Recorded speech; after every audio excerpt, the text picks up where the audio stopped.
네, 시사평론가 백병규 씨 모셨습니다. 어서 오세요. 안녕하십니까. 자, 오늘 진맥할 이슈는 어떤 겁니까? 네, 앞서도 정두원 전 의원이 이제 얘기를 했습니다만 문재인 대통령이 어제 이 국방부 등 6개 부처의 그 차관 인사를 발표를 했죠. 예. 이른바 그 좌주파란 이제 그 평판을 듣고 있는 그 서주석 국방부 차관, 또 그 임성남 외교부 1차관의 그 유임 발표 등이 상당히 좀 주목이 되는데, 예. 그 가운데서도 더 주목된 것은 이 김용수 방송통신위원회 위원의 그 미래과학부 2차관 발탁 인사였습니다. 네네. 김용수 미래부 2차관은 이 박근혜 전 대통령 사람이거든요.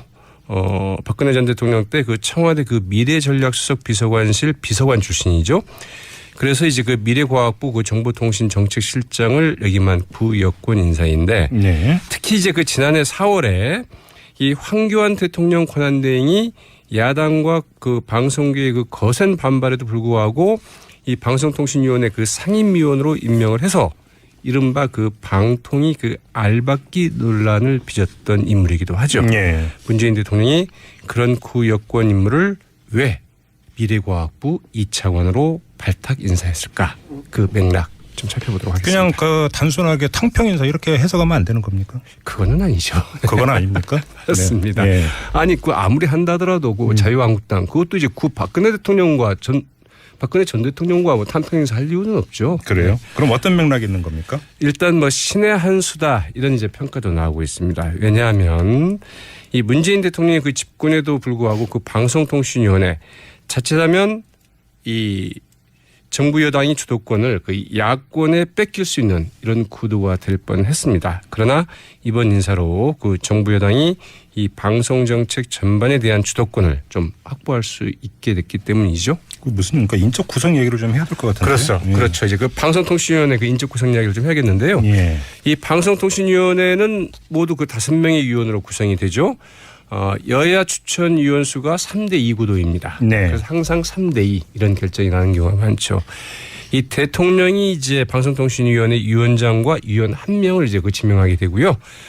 국회에서 3명을 지명을 하는데 여당이 1명, 야당 몫이 2명입니다. 네네. 이제 그 3기 방송통신위원회 그 5명의 그 임기가 내일 이제 그 야당 추천위원인 이 고삼석 위원의 그 임기 만료로 모두 이제 끝나게 됩니다. 네. 그런데 그 지난 4월 임기가 이미 끝난 이 대통령 지명 몫의 그 방통위원 후임으로 황교안 대통령 권한대행이 김용수 미래부 정보통신 정책실장 지명을 이제 그 강행을 해서 이제 문제가 됐었죠. 이 결과적으로 정권이 바뀌어도 대통령이 지명할 수 있는 제4기 방송통신위원 몫은 방송통신위원장 한 명밖에 없게 되는 셈이 됐는데, 이렇게 되면 여야 추천위원 구도가 2대 3이 돼서 오히려 그 야권이 이 방통위 운영의 그 주도권을 이제 그 줄 수 있게 됐습니다. 문재인 대통령은 그러나 2달 만에 황교안 전 대통령 권한대행의 그 알박기 인사를 미래부 2차관 인사로 이제 빼낸 셈인데요. 그냥 보면은 이제 어떻게 보면 승진 인사고 본인에게도 뭐 전혀 나쁠 게 없는 인사이죠.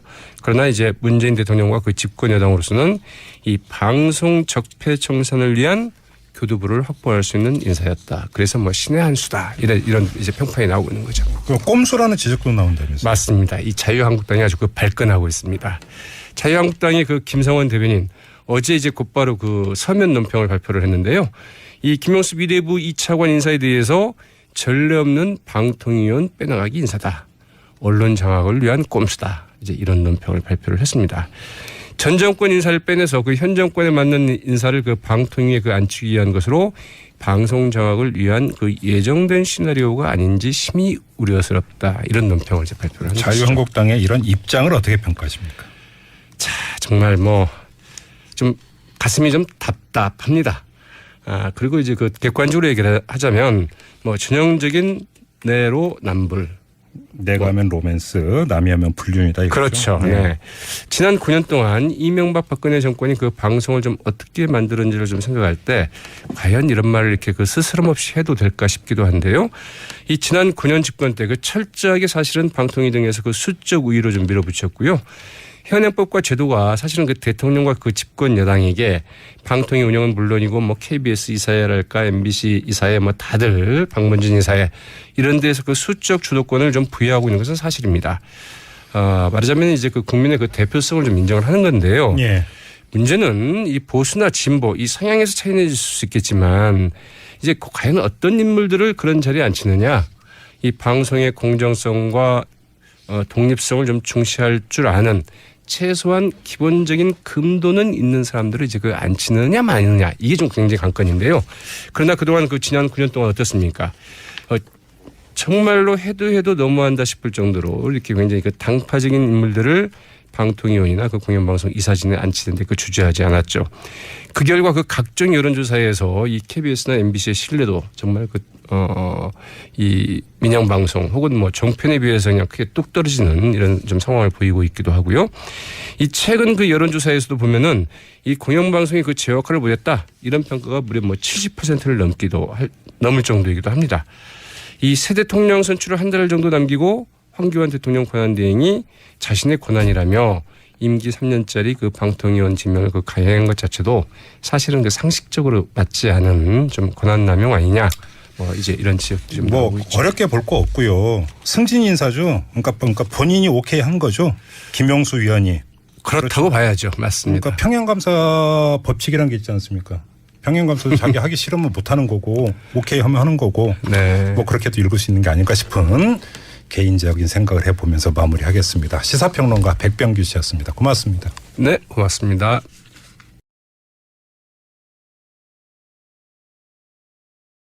불륜이다. 이거죠? 그렇죠. 네. 네. 지난 9년 동안 이명박 박근혜 정권이 그 방송을 좀 어떻게 만들었는지를 좀 생각할 때 과연 이런 말을 이렇게 그 스스럼 없이 해도 될까 싶기도 한데요. 이 지난 9년 집권 때 그 철저하게 사실은 방통위 등에서 그 수적 우위로 좀 밀어붙였고요.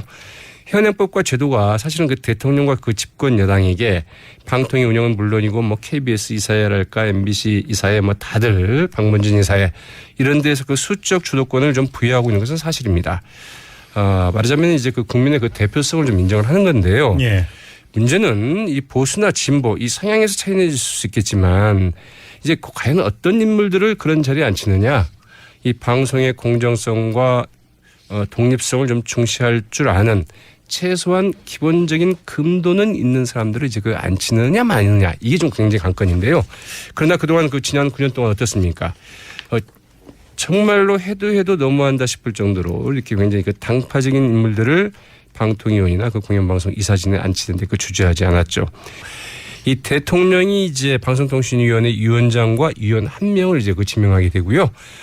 국회에서 3명을 지명을 하는데 여당이 1명, 야당 몫이 2명입니다. 네네. 이제 그 3기 방송통신위원회 그 5명의 그 임기가 내일 이제 그 야당 추천위원인 이 고삼석 위원의 그 임기 만료로 모두 이제 끝나게 됩니다. 네. 그런데 그 지난 4월 임기가 이미 끝난 이 대통령 지명 몫의 그 방통위원 후임으로 황교안 대통령 권한대행이 김영수 미래부 정보통신 정책실장 지명을 이제 그 강행을 해서 이제 문제가 됐었죠. 이 결과적으로 정권이 바뀌어도 대통령이 지명할 수 있는 제4기 방송통신위원 몫은 방송통신위원장 한 명밖에 없게 되는 셈이 됐는데 이렇게 되면 여야 추천 위원 구도가 2대 3이 돼서 오히려 그 야권이 이 방통위 운영의 그 주도권을 이제 그 줄 수 있게 됐습니다. 문재인 대통령은 그러나 2달 만에 황교안 전 대통령 권한대행의 그 알박기 인사를 미래부 2차관 인사로 이제 빼낸 셈인데요. 그냥 보면은 이제 어떻게 보면 승진 인사고 본인에게도 뭐 전혀 나쁠 게 없는 인사이죠.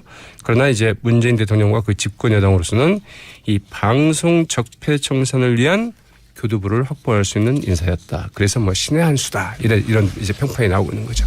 꼼수라는 지적도 나온다면서요. 맞습니다. 이 자유한국당이 아주 그 발끈하고 있습니다. 자유한국당의 그 김성원 대변인 어제 이제 곧바로 그 서면 논평을 발표를 했는데요.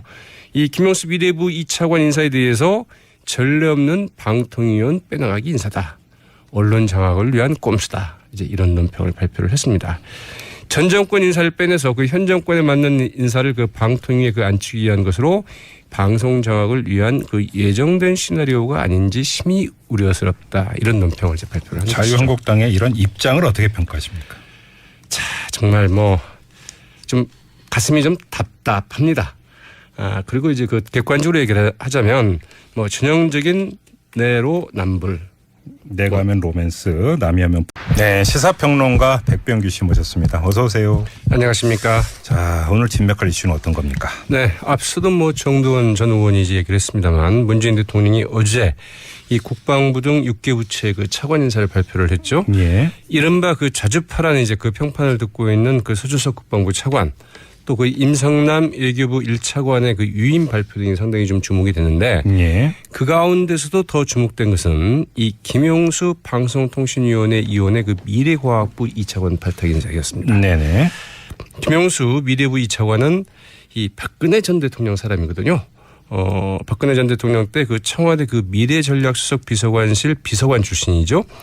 그래서 이제 그 미래과학부 그 정보통신정책실장을 역임한 부여권 인사인데 네. 특히 이제 그 지난해 4월에 이 황교안 대통령 권한대행이 야당과 그 방송계의 그 거센 반발에도 불구하고 이 방송통신위원회 그 상임위원으로 임명을 해서 이른바 그 방통위 그 알박기 논란을 빚었던 인물이기도 하죠. 예. 문재인 대통령이 그런 구여권 인물을 왜 미래과학부 2차관으로 발탁 인사했을까?